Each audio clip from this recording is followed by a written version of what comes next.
ensemble un petit peu, je vais passer ça, j'ai l'impression d'avoir dans le front. Ce matin, on va regarder un petit peu la suite de la dernière fois que je suis venu. Est-ce qu'il y en a qui se souviennent du sujet qu'on avait parlé? Vous avez dit? Le sujet qu'on avait parlé la dernière fois? De la parole de Dieu. Exactement. Et ce matin, on va poursuivre un petit peu dans la même pensée et on va développer un petit peu plus sur la foi. Donc, très bon message encore ce matin que le Seigneur veut nous apporter. Et lorsqu'on prépare un message comme ce matin, bien, s'il me touche, si le Seigneur me touche au travers du message, sûrement qu'il va me toucher aussi. Et ce matin, ça n'est pas si pire. Le titre du message, c'est d'où vient la foi et ce qu'elle produit. Donc, c'est le sujet et le titre. Pour ceux qui aiment avoir des titres, mais ce matin, je n'aurais pas vraiment mis un titre, mais vu que je devais en mettre un pour les enregistrements et ces choses-là, j'ai mis ce titre-là. Vous mettrez le titre que vous voulez, dans le fond, après ce message, si vous voulez. Qu'est-ce qui est le plus important, c'est de se rappeler ce que le Seigneur nous a dit au travers d'un message, ce que nous avons retenu et ce qui nous a vraiment touché, fait la différence dans notre vie. Et ce matin, nous allons faire un survol et regarder en premier d'où vient la foi et en deuxième lieu, la deuxième partie, qu'est-ce qu'elle apporte?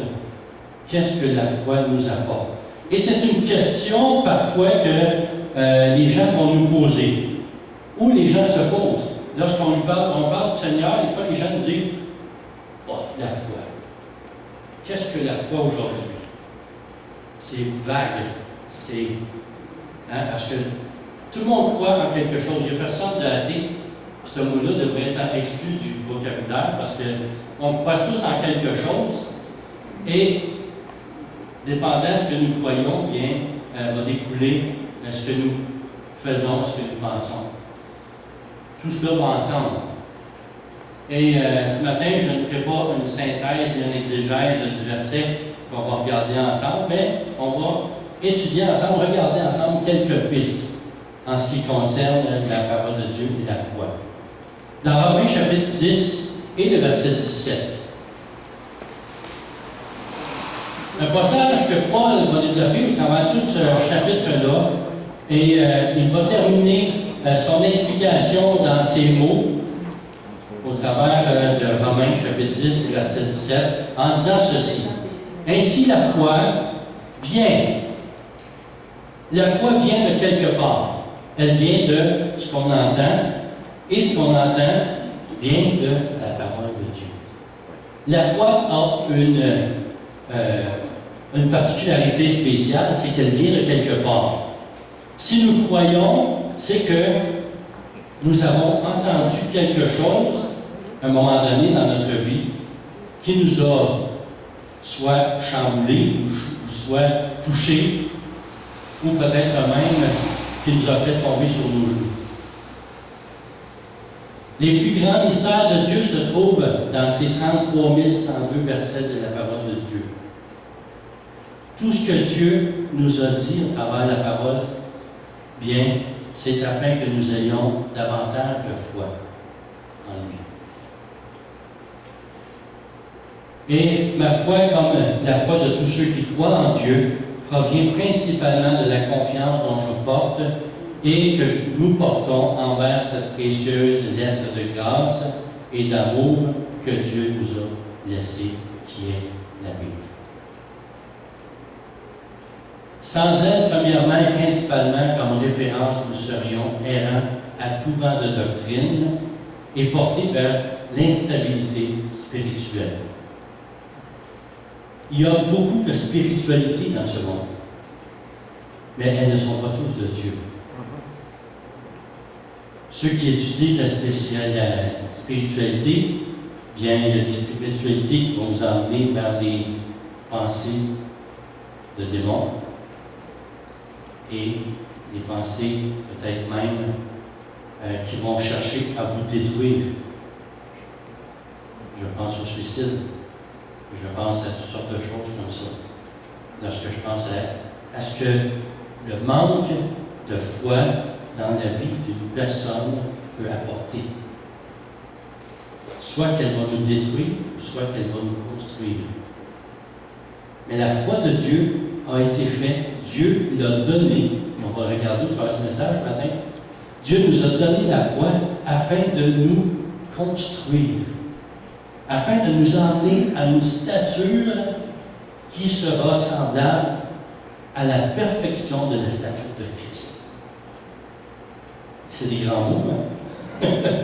Mais à travers ces mots, j'espère que le Seigneur va vous révéler autant qu'il le peut.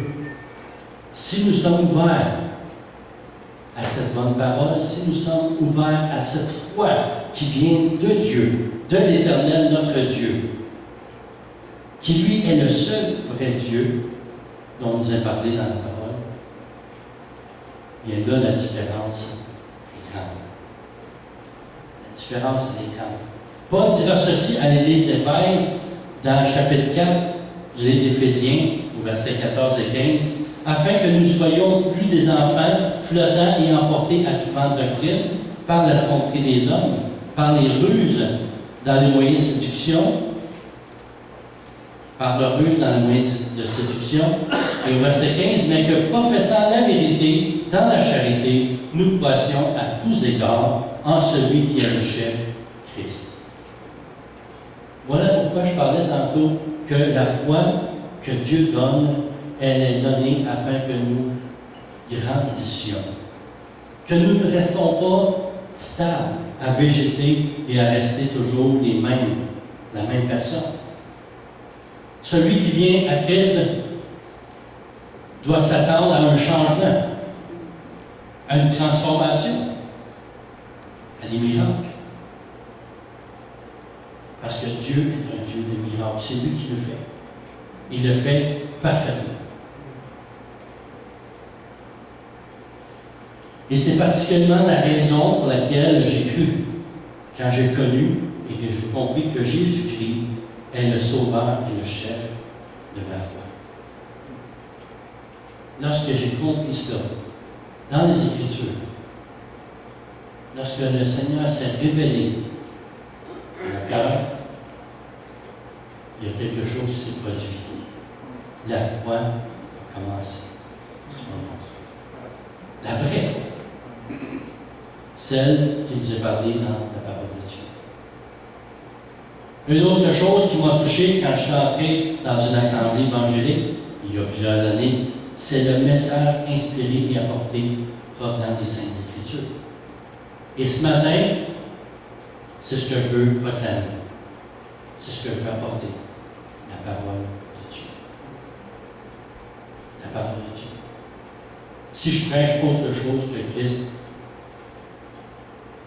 je ne suis pas de Christ. Je ne suis pas de Dieu. Mais lorsque je proclame et j'enseigne les choses de Dieu, je sais que je suis dans la bonne direction, que je suis dans la foi. Paul s'adresse au verset 1 aux frères, dans le contexte que nous avons regardé de Romains 10. Il s'adresse aux frères, principalement dans ce chapitre-là, afin de leur faire part de ce qu'il désire du plus profond de son cœur pour ceux qui ne connaissent pas encore le Seigneur. Il va les exhorter, il va les enseigner. Avons-nous encore ce même zèle à l'évangélisation, cette même passion, cette même compassion qu'avait le Seigneur et un désir qui vient du cœur pour ceux qui nous entourent? Avons-nous encore aujourd'hui ce même désir de partager notre foi? Dans le contexte de notre texte ce matin, il est aussi dit que le verset 14 au verset 16 de Romains 10, on peut le lire, verset 14, « Comment donc invoqueront-ils celui en qui ils n'ont pas cru? Et comment croiront-ils en celui dont ils n'ont pas entendu parler? Et comment en entendront-ils parler? s'il n'y a personne qui prêche? Ou qu'il annonce. Verset 15. Et comment y aurait-il des prédicateurs s'ils ne sont pas envoyés? Selon qu'il est écrit, qu'ils sont beaux les pieds de ceux qui annoncent la paix, de ceux qui annoncent de bonnes nouvelles. Mais tous n'ont pas obéi à la bonne nouvelle. Aussi Isaïe dit-il, Seigneur, qui a cru à notre prédication? Qui a cru à notre prédication? La parole de Dieu doit être amenée, doit être exposée pour que la foi touche les gens. Je pourrais avoir le plus beau témoignage. Et j'ai apprécié le témoignage de notre sœur la semaine passée. Je l'ai écouté, puis là, les médias. Et qu'est-ce qui fait la différence? Qu'est-ce qui fait la différence? La parole de Dieu qui transforme. La parole de Dieu qui a laissé une trace dans sa vie et dans la vie de tous ceux qui l'ont cru. Nous avons tous un témoignage différent. Parce que le Seigneur nous a tous appelés d'une manière différente. Mais qu'est-ce qui nous rejoint tous? Qu'est-ce qui rejoint tous notre conversion à Christ? C'est la parole. C'est elle qui nous unit à Christ. C'est la foi dont nous avons en Dieu, en Jésus-Christ, qui nous unit à Christ. Notre foi n'est pas une chose seulement personnelle qui se vit à la maison et à l'église. Un super-héros chrétien. Hein? À l'église et à la maison. Quand je suis ailleurs, est-ce que je suis la même personne? Est-ce que je demeure la même personne? Amen.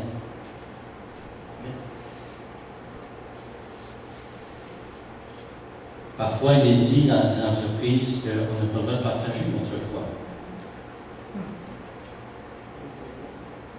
Et encore aujourd'hui. Mais, si quelqu'un vous demande raison de votre foi, on répond, tout simplement. On a à répondre tout simplement. Ça m'est arrivé dernièrement avec un voisin qui on s'est mis à jaser, tout ça, puis à un moment donné, le sujet s'est allé tranquillement vers la foi et il partageait sa foi. Elle n'est pas biblique, elle n'est pas selon les enseignements que la parole de Dieu dit, nous enseigne. Qu'est-ce que j'ai fait? Je l'ai dirigé tranquillement vers ce que la parole de Dieu dit. C'est elle qui tranche. On n'a pas à prendre personnellement, lorsqu'une personne nous confronte face à notre foi, nous avons tout simplement à les diriger vers Dieu, vers le Seigneur. Parce que même si j'aimerais le point, que je crierais que j'ai la vraie foi, que je suis sauvé, c'est toujours mieux d'agir avec sagesse et de les diriger tranquillement vers la parole de Dieu pour qu'ils aillent rendre compte par eux-mêmes. C'est quoi la foi que Dieu nous demande? Jésus nous a dit ceci en ce qui concerne le consolateur et la foi dans Jean chapitre 16, versets 8 à 11. Et quand il sera venu, il convaincra le monde en ce qui concerne le péché, la justice et le jugement. Qui va faire ça? Le Saint-Esprit. Le Saint-Esprit. Donc, c'est en dirigeant les gens vers l'Esprit de Dieu, vers Dieu, que le Seigneur va les sauver. C'est lui qui va s'arranger avec eux. Nous sommes que des médiateurs, que des outils par lesquels Dieu utilise. Et un sème, l'autre arrose, c'est Dieu qui fait croire. C'est Dieu qui fait croire, qui fait grandir la semence. Et la foi, ce n'est pas nous de le faire. Bien qu'il nous ait dit d'enseigner, de prêcher la parole de Dieu. Allez, faites à des nations, des disciples, des enseignants. Donc, on a enseigné. Enseigner quoi? La parole de Dieu et diriger les gens vers le Seigneur. Donc, verset 9, en ce qui concerne le péché, parce qu'il ne croit pas en moi. Le premier point. Diriger les gens vers le Seigneur et l'Esprit va les toucher et va les emmener à croire en lui. La justice, verset 10. La justice, parce que je vais au Père et que vous ne me verrez plus, et le jugement, parce que le prince de ce monde est jugé. La nature pécheresse, notre désobéissance à Dieu, nos convoitises, nos habitudes à vouloir tout contrôler et tout gérer nous-mêmes, nous empêche d'avoir une relation saine et pure avec le Seigneur et de le connaître vraiment. Il faut tout abandonner. Lorsqu'on vient à la foi, on a cette expression-là, souvent qu'on dit on a trouvé le vieil homme à la croix. On a laissé le vieil homme au pied de la croix. Et nous sommes repartis pour vivre comme disciples de Jésus-Christ, comme croyants. Heureusement pour nous que Dieu est un Seigneur, que notre Dieu est Seigneur dans sa nature et ses attributs, et qu'il est un Père compatissant et miséricordieux envers nous. Heureusement. Et je cherchais ce mot-là, je voulais avoir vraiment un mot qui allait avoir un impact. Heureusement que Dieu nous a fait grâce et qu'il nous fait grâce tous les jours. Pourquoi? Parce que nous ne méritions rien. Je dois dire aussi que la foi en la parole de Dieu n'est pas une religion basée sur des principes humains qui dépendent de nos œuvres méritoires, reconnues par les hommes, ou qui viennent d'une vision de quelqu'un que quelqu'un a eu. Notre foi ne vient pas de là. Mais, et elle est encore moins sectaire, notre foi. Mais notre foi est une relation qui se vit à tous les jours et partout où nous sommes, basée sur Jésus-Christ et les Saintes Écritures. Sur une grâce et un don qui vient de Dieu lui-même, par la sanctification de Jésus-Christ qui fait en nous. Par cette œuvre de sanctification que Jésus fait en nous, mort et ressuscité.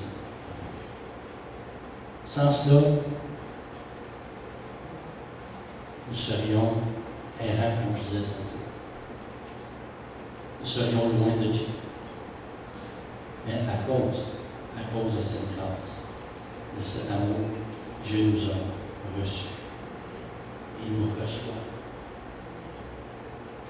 Paul a écrit ceci, inspiré par l'Esprit de Dieu, notre Dieu qui est vivant ce matin, dans Éphésiens chapitre 2, verset 8, « Car c'est par grâce que vous êtes sauvés, par le moyen de la foi, et cela ne vient pas de vous. » C'est quoi? C'est le don de Dieu. Encore un autre passage, un autre verset qui nous renforce notre foi. Parce qu'on ne méritait pas cette grâce-là, mais Dieu nous a sauvés. Pareil. Il nous a sauvés et il a mis en nous cette foi. Et cette foi, encore une fois, ne vient pas de nous. Pied de Dieu. C'est lui qui l'a mis, qui l'a semé dans notre cœur. On n'a aucun mérite. On ne peut pas dire « Ah, c'est moi qui est allé à Dieu, c'est moi qui a lu la parole, puis c'est moi qui a mis en application tous ces versets, toutes ces paroles que Dieu m'a données. » Même pas parce que si je les comprends, c'est parce que Dieu m'a ouvert l'esprit. Et si j'ai cette grâce et cet amour de Dieu ce matin en moi et avec moi tous les jours, c'est encore un don de Dieu. C'est encore quelque chose que Dieu m'a donné. Et ça, parfois, c'est difficile à expliquer. C'est dur à expliquer. Essayez de penser, notre frère nous partageait ce matin, pensez qu'est-ce que Dieu a fait. Comptez les bienfaits de Dieu. Pensez à ce que le Seigneur nous a montré à travers notre vie chrétienne, et je pensais à ce que tu m'as dit, on partageait tantôt. Et à un moment donné, le Seigneur m'a montré une vision, comme une vision. On va dire comme ça. Et le Seigneur m'a montré comme la terre, mais la nuit. Et la terre, on a parlé tantôt dans le psaume 81. Et je voyais la terre noire comme la nuit. Ça rejoint un peu ce que vous disiez tantôt. Mais qu'est-ce qu'il y avait sur la terre? Plein de petites lumières. Lorsqu'on regarde la terre de nuit, avec les satellites et tout ça, on voit des petites lumières partout. Et le Seigneur nous montrait comme, vois, c'est tous les chrétiens, tous les rachetés, ceux qui sont sauvés sur la terre, qui sont cette lumière que tu vois parmi les ténèbres. J'étais tellement béni par cela. Le Seigneur nous montre des choses, des fois, que ça nous dépasse. Et voir la terre dans le noir, dans l'obscurité, et voir toutes ces petites lumières, il dit, voici mes enfants. Quel merveilleux Dieu. Hein? Quel merveilleux Dieu. Et c'est pour finir. Hein? Le Seigneur, on vit tout le temps toutes sortes d'expériences et toutes sortes de choses qui nous montrent à travers les années. Et c'est le fun, parfois, ça c'est des personnes qui ont plus d'années dans la foi pour voir un petit peu ce qu'ils ont dans leur bagage. Et justement, on a visité la grand-mère de mon épouse dernièrement, et elle parlait justement de ce qu'on a lu tantôt. Je pourrais revenir là. C'est pas le passage déjà.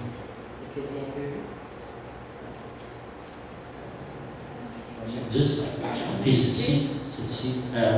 Qu'ils sont beaux les pieds de ceux qui annoncent l'Évangile. Elle partageait ce passage-là et elle cherchait la suite. Hein, à 97. Et dans la foi, c'est vraiment le fun. Et encore, elle se souvient des passages. Des fois, des petits bouts, mais c'est pas grave. Elle a gardé cette foi, cet amour pour le Seigneur. Et le Seigneur l'a béni et nous donne encore aujourd'hui le merveilleux jour. Même ça l'a hâte de retrouver son Dieu. Un peu comme Paul, il disait, j'ai tellement hâte de quitter ce corps, d'aller retrouver mon Seigneur. Et de retrouver le Seigneur dans la gloire. Mais un jour, en son temps, dans le temps de Dieu, tout cela se passe. Donc, excusez si je voulais parler un petit peu, mais donc c'est ça. On va revenir ici dans la deuxième partie. C'est ça, on est rentré dans la deuxième partie. Un questionnement que souvent les gens se posent pour trouver le pourquoi que je ferais ceci, pourquoi je ferais cela, ou pourquoi je changerais ma façon de faire pour les autres. Est-ce meilleur? Et est-ce que cela va changer? Qu'est-ce que cela va changer dans ma vie? Et tout cela, tous ces questionnements-là, en relation avec la foi. Si je viens au Seigneur, qu'est-ce que ça va changer? Si j'ai la foi, qu'est-ce que ça va faire une différence? Déjà, peut-être qu'il y a des gens qui se sont posés cette question-là, ou vous l'avez peut-être posée. Hein? Bien, la parole de Dieu nous enseigne sur toutes ces choses-là. Nous montre au travers la vie de Jésus et la vie de tous ceux qui l'ont cru et qui ont marché avec le Seigneur. Elle nous explique toutes ces choses-là. Et que m'apporte la foi et le fait de croire en Dieu? Jésus répond par sa parole écrite et il se révèle par son esprit. Lorsque je me mets à lire les Écritures, bien c'est Dieu qui est en train de me parler. Et c'est par son esprit qu'il se révèle à mon esprit. Et ça rend témoignage de Jésus-Christ. ce témoignage et cette foi grandit à chaque fois que je viens là. Et un jour, Jésus dit ceci dans Jean chapitre 6 et verset 29. L'œuvre que Dieu attend de vous, c'est quoi? C'est que vous croyez en celui qui l'a envoyé. La première chose que Dieu nous demande, lorsqu'on veut venir à la foi, c'est de croire en celui qui a envoyé Jésus. C'est la base de tout. C'est là que nous avons tous commencé. Et si vous n'avez pas commencé par là, retournez au début. Retournez à la case des bords. Et comment on disait ça, Monopoly? Retournez à la base des départs.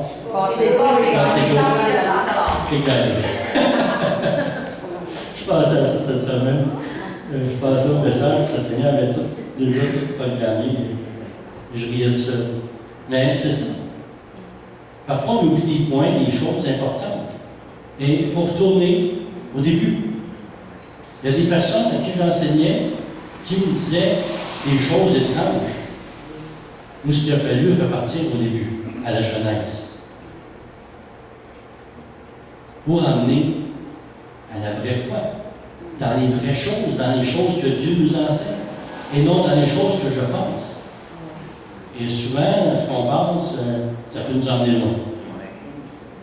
Et on a tout un petit Dieu en nous qui cherche à dominer. Mais il faut l'étouffer, puis le mettre à la croix, puis dire, Seigneur, c'est toi que je veux. C'est ta parole que je veux, et c'est ton enseignement à toi. Je veux que je revienne, puis que je vais te le passer. Et Jésus dit de croire, ou Dieu nous dit de croire en celui qui l'a envoyé, qui est son Fils. Ne connaissons-nous pas tous Jean 3,16? Car Dieu a tant aimé le monde qu'il a donné son Fils unique, afin que quiconque croit en lui, ait la vie éternelle et ne périsse pas. Celui qui croit, verset 18 de Jean 3 nous dit, celui qui croit en lui n'est point jugé, mais celui qui ne croit pas est déjà jugé, parce qu'il n'a pas cru au nom du Fils unique de Dieu. C'est clair. C'est pas passé par 50 chemins. La Bible est claire. On n'a pas à chercher ailleurs. La parole de Dieu est révélée. Et elle se révèle. Celui qui croit au Fils, verset 36, a la vie éternelle. Celui qui ne croit pas au Fils ne verra point la vie, mais la colère de Dieu demeure sur lui. C'est difficile parfois. C'est difficile la parole de Dieu. C'est dur. Mais c'est clair. Dieu n'a rien caché. Et Dieu ne cache rien. Cherchez et vous trouverez. C'est ce que la parole de Dieu nous enseigne. Cherchez Dieu et vous trouverez. Ouvrez la porte de vos cœurs et il va se révéler. Il va se révéler dans la foi. La foi en Jésus, qui est le seul et unique Fils de Dieu, apporte l'amour de Dieu dans le cœur. Par lui, nous recevons la conviction, l'espérance, l'assurance et la vie éternelle avec le Seigneur. Et elle, la foi, pour ceux qui croient, elle est aussi un bouclier. Nous voyons dans Éphésiens chapitre 6, verset 16, où Paul nous disait ceci, prenez par-dessus tout le bouclier de la foi, avec lequel vous pourrez éteindre, pas seulement arrêter ou vous cacher, mais vous-même éteindre les traits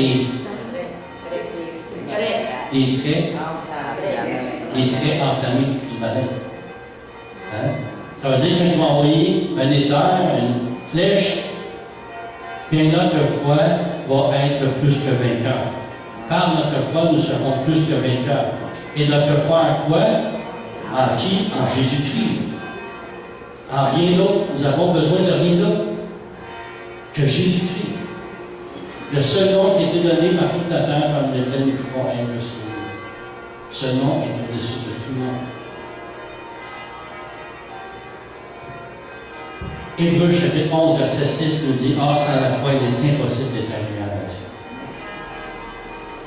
Car il faut que celui qui s'approche de Dieu croit que Dieu existe et qu'il est le rémunérateur de ceux qui le cherchent, ou qu'il récompense ceux qui le cherchent. Cherchez Dieu, vous allez avoir une récompense. C'est quoi comme récompense? C'est la foi. C'est pas compliqué. Il a écrit qu'il faut que celui qui s'approche de Dieu croit. Et ici, l'expression impersonnelle, il faut, indique que quelque chose est nécessaire. Ça doit être fait en premier lieu. Il faut, c'est pas seulement un choix ou une option qui est proposée ici, mais c'est une affirmation. Il faut que ce soit fait. C'est obligatoire. Il faut venir à Dieu par la foi. Et cette foi va prendre racine par les Saintes Écritures. Croire avec conviction qui provient d'un cœur ou du cœur nous donne le privilège de devenir enfants de Dieu. Un privilège, encore une fois, que nous ne méritions pas, mais qui vient de Dieu. Pourquoi? À cause de la foi, du sacrifice de Jésus-Christ. Tout cela vient de Dieu.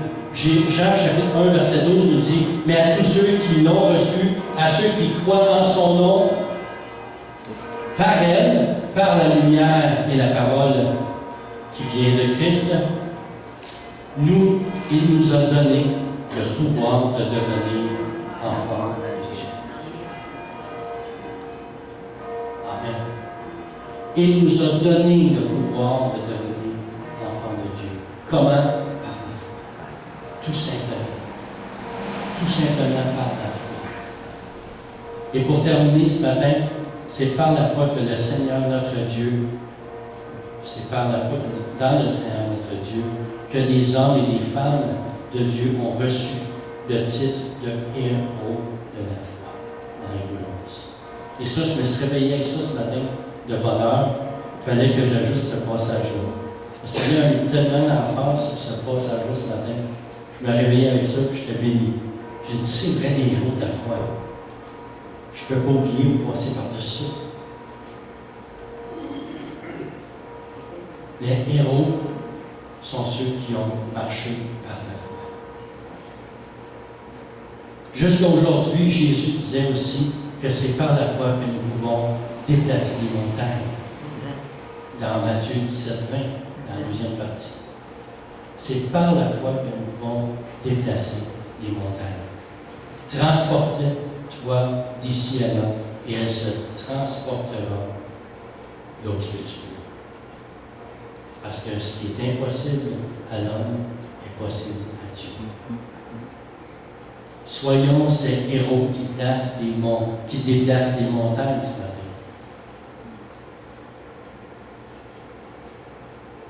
Soyons ces héros qui déplacent les montagnes, qui se dressent devant nous et qui nous donnent la difficulté à avancer dans notre marche avec le Seigneur. Prenons la victoire acquise à la croix par Jésus-Christ pour nous et avançons par la foi.